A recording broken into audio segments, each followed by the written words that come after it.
Ladies and gentlemen, welcome to the latest Red Leaf Securities Podcast. I'm with the chair of WiseTech, Mr. Richard White.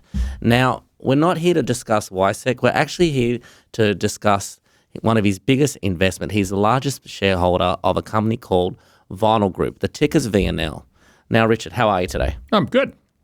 Thanks for having me, and thanks for having me in your studios. Now, Richard, the critics say your investment in Vinyl Group is a hobby. We all know that you love music and you love technology, obviously. But what's the real reason why you're an investor in vinyl? Well, I certainly don't do those sort of things as a hobby. My hobby is playing the guitar when I get the time. I think I have a small number of businesses that I invest in where I don't have to have any management role or interactive role with the business. I mean, if they want to have an opinion from me or canvass some idea, that's fine. But I want to focus on WiseTech. But I have to have investments where I trust the CEO or the founder or the people that run the business. So I can basically not spend my time worrying about that investment. Now, I was given an opportunity to invest in vinyl well before it was vinyl. It was Jackster originally, as you probably know. And I declined to invest on 2 occasions because I didn't think, and it was a music business, but I just didn't think it had the management, it didn't have the strategy, and didn't have the capability to be anything good. When they brought Josh in as the new CEO, and he came in from an investment with the product that he'd built, and he and his team had built called Vampire. And I thought, well, this is a guy that actually knows how to get customers, knows how to build technology, knows how to drive a business. And that was the key for me to invest. I was investing in the strategy, but more importantly, the character of the person, the drive that person had.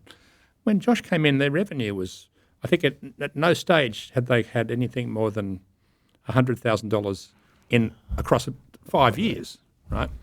And the company now has a sort of forward run rate of, I'm estimating this, I don't know the exact number, but it's around 25 million in a couple of years. Yeah. So it's an extraordinary change from nothing to something really quite big, and I think they're about to become cash profitable as well. So Talking about cash profitability, like we all know that vinyl's kind of taken the WiseTech playbook in the sense of growing by acquisition. Josh, the CEO, has said that it's all about being cash flow positive by the end of the year. Do you feel he'll be able to achieve that? Well, he says he will, and you've got to take him on his word. I mean, that's what investors have to do.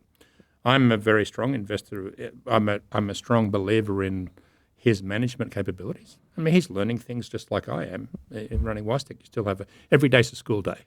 Every day's a school day. But when you think about this, there is a lot of potential, and you can look at what he's done, look at how he's done it, and it's not all acquisition. He built a product and brought it in, so that was completely organic. Yeah.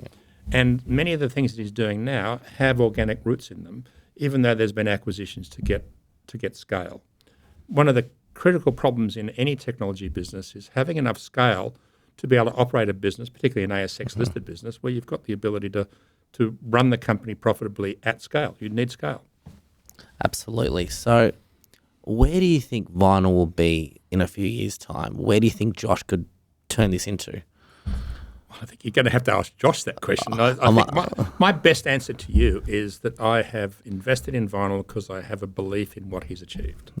It's very clear that you've gone from something that was not particularly successful and not at all strong on revenues to something that's got a major set of business capabilities and the opportunity to be cash flow positive, which I think is not just an opportunity, it's an absolute requirement. Yeah. Good business managers can't live on raising money from investors over and over again. Eventually, someone's got to say when you're going to be profitable. And from my perspective, I only invested on the basis that there was going to be a clear path to profitability. I don't want to mix up vinyl, which is a private investment of mine personally, and WiseTech, but WiseTech never had a year where we lost money. We had a couple of break-even years at the time when we were really pushing the envelope and doing things, but we never lost money, and most of the time we were profitable and became more and more profitable as we grew. The real skill here is to understand how to make money and how to bank that money and not waste it. And I think we started paying dividends probably maybe 15, 20 years ago in WiseTech, and it was just one of those professional things to do because we were making money. Now, Vinyl needs to develop that skill, but at their scale now, they are capable of doing that. When they were, a tenth of that size, it was very, very, very hard to make a profit because of the underlying cost base. Richard, we really appreciate your time and your clarification as to why you invested in Vinyl. Red Leaf Securities, we're big supporters. We've invested, our clients have invested. And thanks for giving us a bit more faith to continue to support Vinyl. Thank you. Appreciate it. Thank you.